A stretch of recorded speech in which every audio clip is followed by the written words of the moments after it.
حضرت محمد بن عمرو بن حسن بن علی رحمۃ اللہ علیہ بیان کرتے ہیں، ہم نے جابر رضی اللہ تعالیٰ عنہ سے نبی صلی اللہ علیہ وسلم کی نمازوں کے بارے میں دریافت کیا تو انہوں نے فرمایا، آپ نماز ظہر زوال آفتاب کے فوراً بعد، جبکہ عصر اس وقت پڑھتے جب سورج خوب روشن اور چمکدار ہوتا، اور مغرب اس وقت پڑھتے جب سورج غروب ہو جاتا، جبکہ عشاء کے بارے میں ایسا تھا کہ جب لوگ زیادہ اکٹھے ہو جاتے تو آپ صلی اللہ علیہ وسلم جلدی پڑھ لیتے،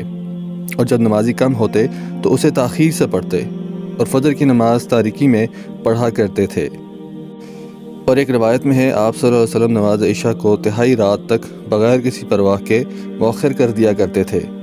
اور آپ صلی اللہ علیہ وسلم نماز عشاء سے پہلے سونا اور اس کے بعد باتیں کرنے کو ناپسند کیا کرتے تھے۔ حضرت انس رضی اللہ تعالیٰ عنہ بیان کرتے ہیں، جب ہم نبی صلی اللہ علیہ وسلم کے پیچھے نماز ظہر پڑھا کرتے تھے تو ہم گرمی سے بچنے کے لیے اپنے کپڑوں پر سر رکھ کر سجدہ کیا کرتے تھے۔ حضرت ابو ہریرہ رضی اللہ تعالیٰ عنہ بیان کرتے ہیں، رسول اللہ صلی اللہ علیہ وسلم نے فرمایا، جب گرمی شدید ہو تو پھر نماز ظہر پڑھنے میں تاخیر کرو۔ حضرت ابو سعید رضی اللہ تعالیٰ عنہ سے ظہر کے متعلق بخاری کی روایت میں ہے، کیونکہ گرمی کی شدت جہنم کی بھاپ کی وجہ سے ہے، جہنم نے اپنے رب سے شکایت کرتے ہوئے عرض کیا، میرے رب، میرے بعض حصے نے بعض کو کھا لیا۔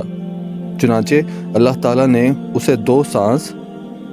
ایک سانس موسم سرما میں اور ایک سانس موسم گرما میں لینے کی اجازت فرمائی۔